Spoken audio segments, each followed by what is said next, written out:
memuliakan namamu. Bagaikan rencana siap dibentuk, demikian hidupku di tanganmu. Dengan urapan kuasa rohmu, ku dilalui selalu. Jadikan ku Allah dalam rumahmu, inilah hidupku di tanganmu. Bentuklah seluruh kehendakmu, pakailah sesuai rencanamu.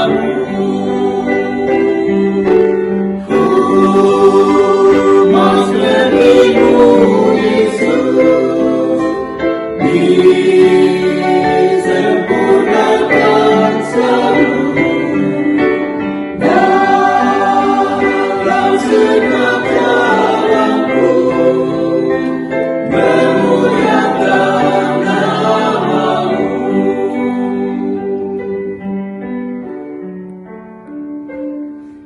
Bagaikan rencana siap dibentuk, demikian hidupku di tanganmu. Dengan urapan kuasa rohmu, ku dibaharui selalu. Jadikan ku Allah dalam rumahmu, inilah hidupku di tanganmu. Bentuklah seluruh kehendakmu, pakailah sesuai rencanamu.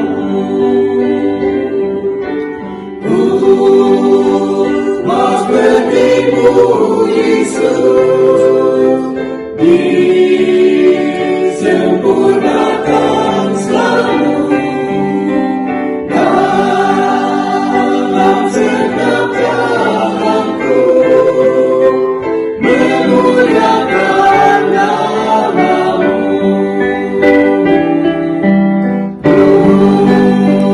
Mas berimu Yesus, disempurnakan selalu dalam segenap jalanku, memuliakan namamu, memuliakan namamu, memuliakan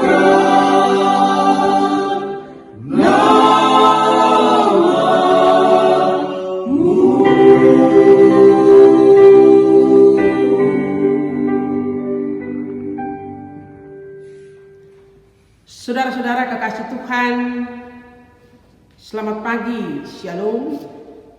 Kita berjumpa lagi di hari ini, hari Minggu, dan harapan beta semoga kita semua dalam perlindungan dan pimpinan Tuhan senantiasa. Lieve mensen, goedemorgen, Shalom. We hopen dat we allemaal altijd beschermen en de leiding van God zullen zijn. Kita akan bersama-sama hari ini membaca dan mendengarkan firman Tuhan. Karena itu, marilah kita bersama-sama berdoa sebelum kita mendengar dan membaca firman Tuhan. Laten we samen bidden voordat we samen Bijbel lezen. Mari kita berdoa, saudara-saudara. Kepadamu Tuhan kami mengangkat syukur atas perjumpaan yang indah di hari ini.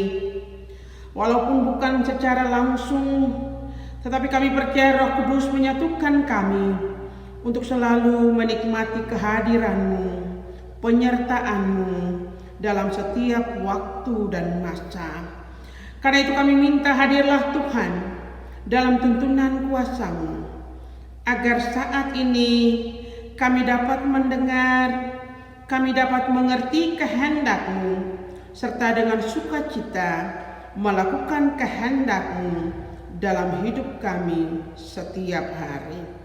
Berfirmanlah kepada kami ya Tuhan Allah, karena kami mau mendengarkan perintah-Mu. Dalam nama Tuhan Yesus Kristus, yang adalah Tuhan dan Juru Selamat kami berdoa. Amin. Saudara-saudara kekasih Tuhan, pembacaan firman Tuhan pada hari ini Minggu 19 Juli 2020 terambil dari dalam Alkitab Perjanjian Baru. Kitab Yohanes pasal 15 ayat 1 sampai 8 yang berbunyi demikian, saudara-saudara. Akulah pokok anggur yang benar, dan Bapakulah pengusahanya. Setiap ranting padaku yang tidak berbuah, dipotongnya, dan setiap ranting yang berbuah, dibersihkannya, supaya lebih banyak berbuah. Kamu memang sudah bersih karena firman yang telah kukatakan kepadamu. Tinggallah di dalam aku, dan aku di dalam kamu. Sama seperti ranting tidak dapat berbuah dari dirinya sendiri, kalau ia tidak tinggal pada pokok anggur. Demikian juga kamu tidak berbuah jikalau kamu tidak tinggal di dalam aku. Akulah pokok anggur, dan kamulah ranting-rantingnya. Barang siapa tinggal di dalam aku dan aku di dalam dia, ia berbuah banyak. Sebab di luar aku kamu tidak dapat berbuat apa-apa. Barang siapa tidak tinggal di dalam aku, ia dibuang keluar seperti ranting dan menjadi kering. Kemudian dikumpulkan orang dan dicampakkan ke dalam api, lalu dibakar.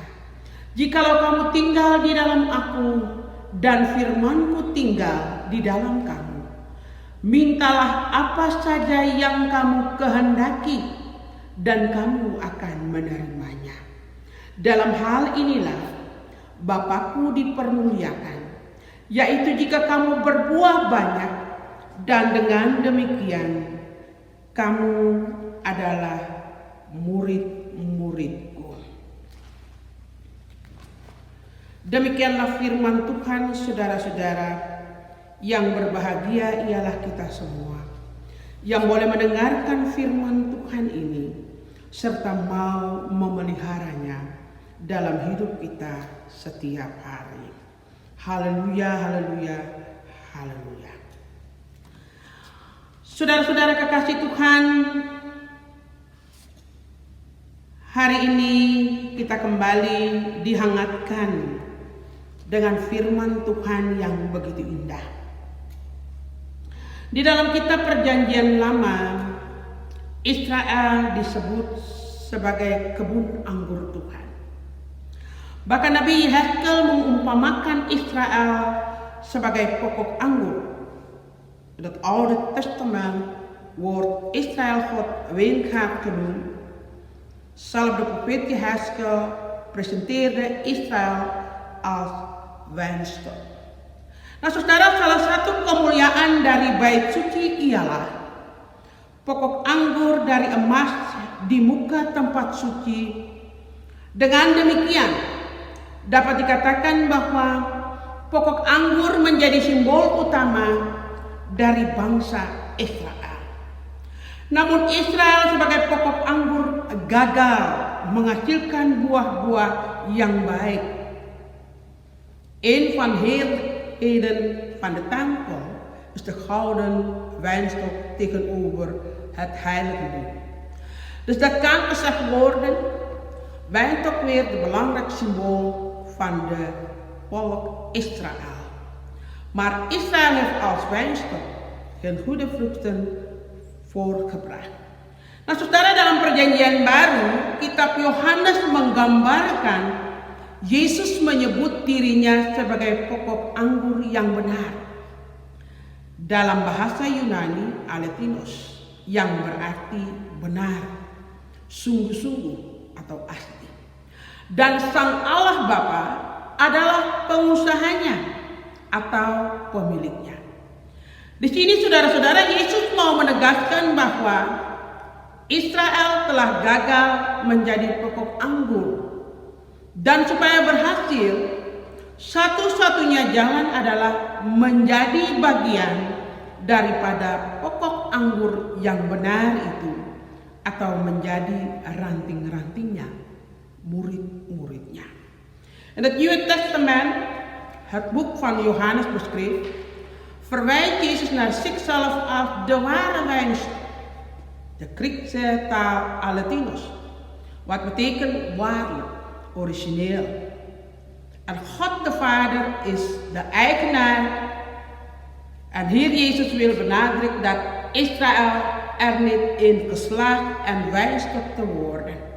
En dat om te slagen de enige manier is om deel uit te maken van de ware wijnstok op zijn taken, discipelen te worden.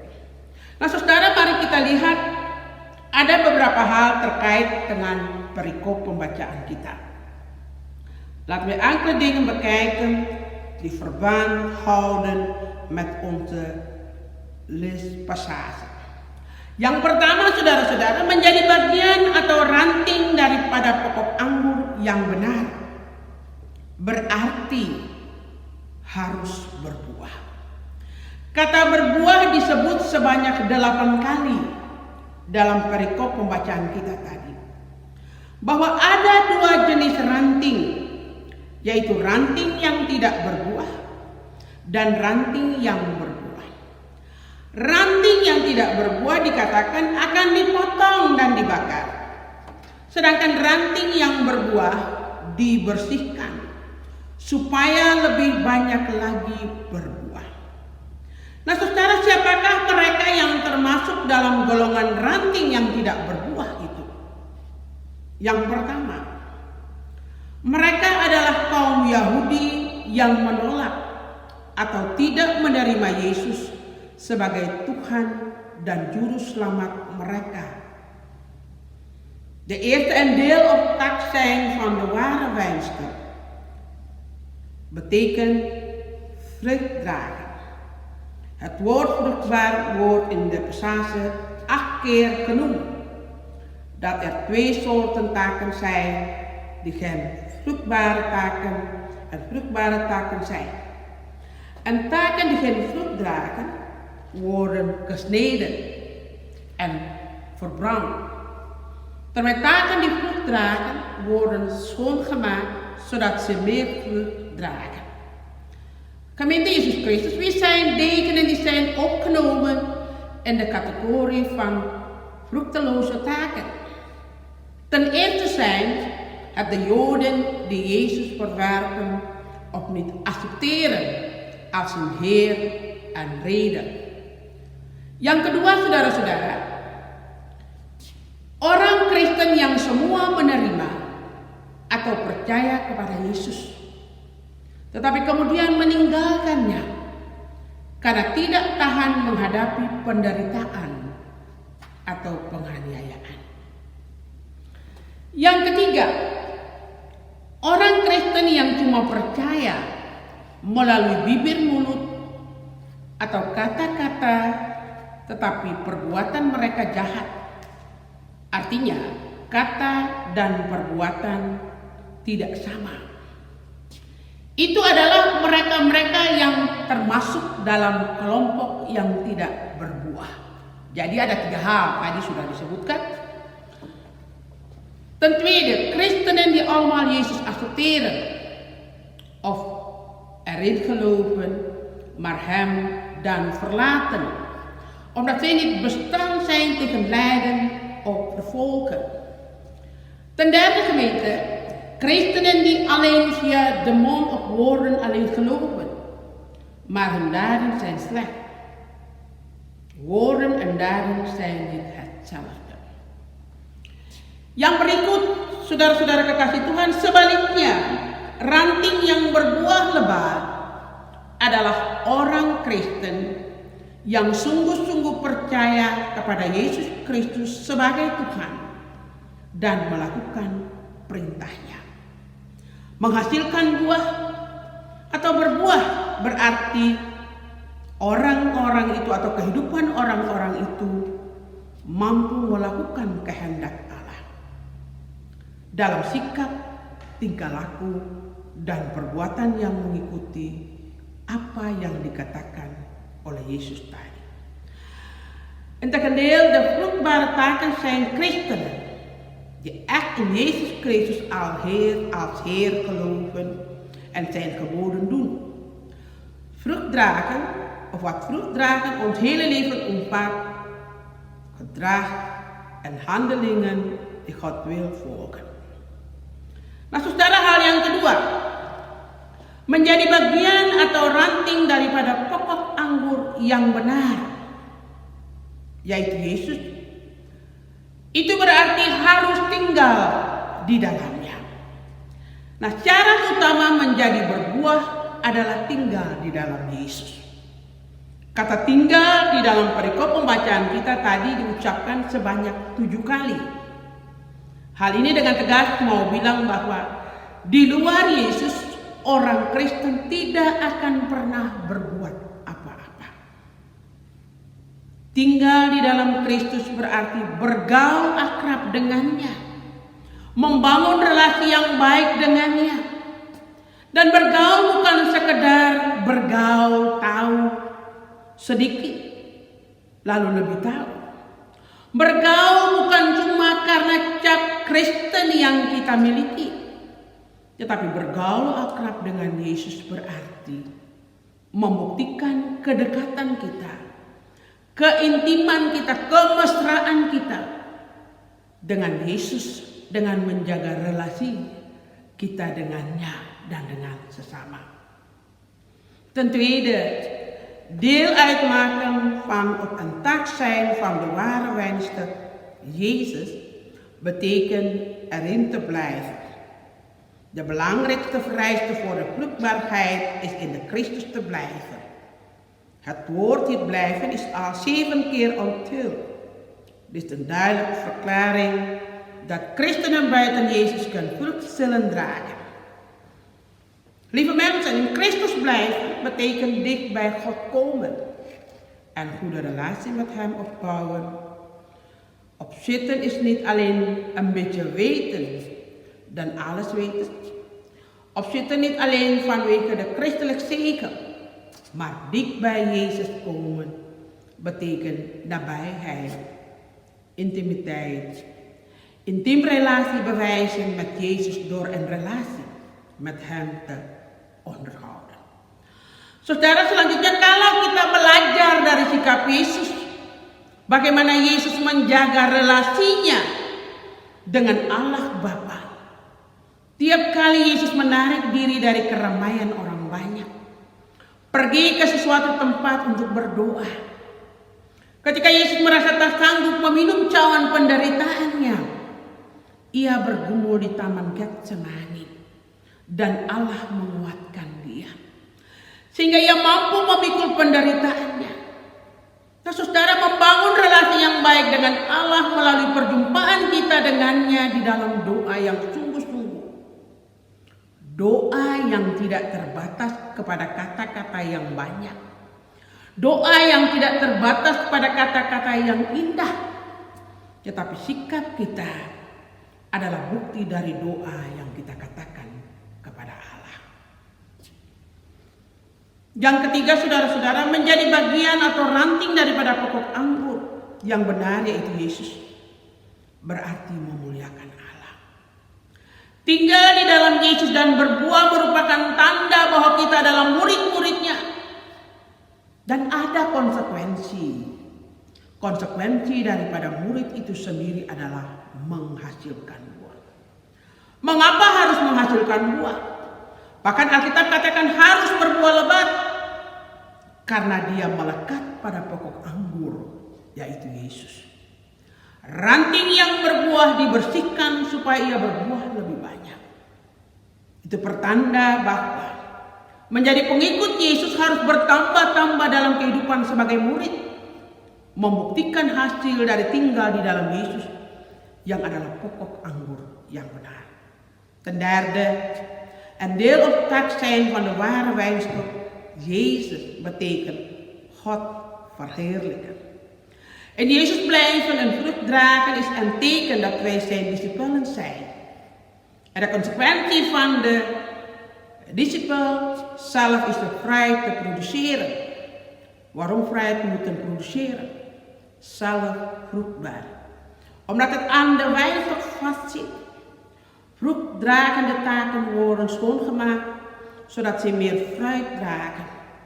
Verhoogd leven als discipel van Yesus. Het resultaat bewijzen van het leven is Yesus de ware wijnstok. Nah, saudara, dari semua yang digambarkan kepada kita semua, tinggal kita berkaca, tinggal kita merenung, tinggal kita mengevaluasi semua berita firman Tuhan di hari ini. Kita termasuk dalam kelompok yang mana? Yang tidak berbuah atau yang berbuah? Yang termasuk dalam kelompok orang-orang yang menolak Yesus sebagai juru selamat?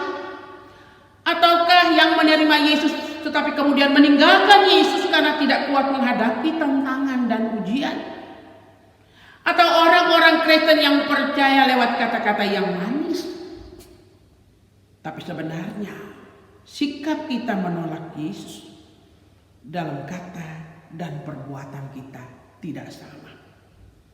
Van alle dingen die ons allemaal worden beschreven, hoeven we allemaal alleen maar in de spiegel te kijken en te overwegen. We behoren tot de groep die niet vruchtbaar of vruchtbaar is. Die behoort tot de groep mensen die Jezus als redder afwijzen of accepteert Jezus, maar verlaat Jezus dan omdat het niet sterk genoeg is om uit de dingen aan te gaan.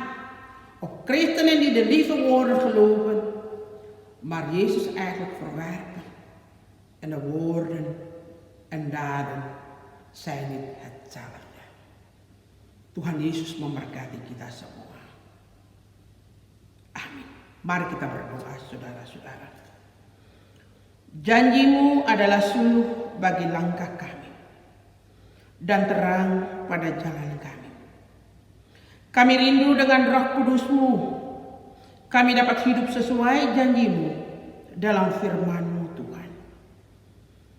Peganglah tangan kami agar kami tidak hidup serupa dengan dunia ini, tapi mau berubah oleh pembaharuan budi-Mu. Jagalah kami ya Tuhan. Jagalah keluarga-keluarga kami dalam jemaat-jemaat ini. Jagalah gereja ini dengan para pekerja-Mu dalam pergumulan dunia saat ini. Dalam nama Tuhan Yesus Kristus, Juru Selamat kami menyerahkan hidup kami. Uw beloften zijn vaker voor onze staten en licht op ons pad. En u verlangen dat uw Heilige Geest leeft volgens uw belofte in uw woord, Heer. Houd onze handen, zodat we niet zoals deze wereld leven, maar veranderd willen worden door uw vernieuwing van geest. Zorg voor ons, o Heer. Zorg voor ons gezinnen en de gemeente. Bewaak deze kerk met uw arbeiders en de wereldstrijd van vandaag. In de naam van Jezus Christus, onze Heer en Heler, geef u al onze hoop in. Marilah Tuhan curahkanlah berkat-Mu bagi kami, tot uw zegeningen op ons uit, Heer. Kiranya kasih dan pimpinan Allah dalam Yesus Kristus selalu memenuhi seluruh hidup kita. Dan Roh Kudus menerangi langkah kita, dimanapun kita berada kini dan selama-lamanya. Mogen God liefde en leiderschap in Jezus Christus altijd ons hele leven vervullen. En de Heilige Geest verlicht onze stapen, waar we nu en voor altijd zijn. Amin. Terima kasih saudara-saudara. Tuhan Yesus memberkati. Selamat hari Minggu.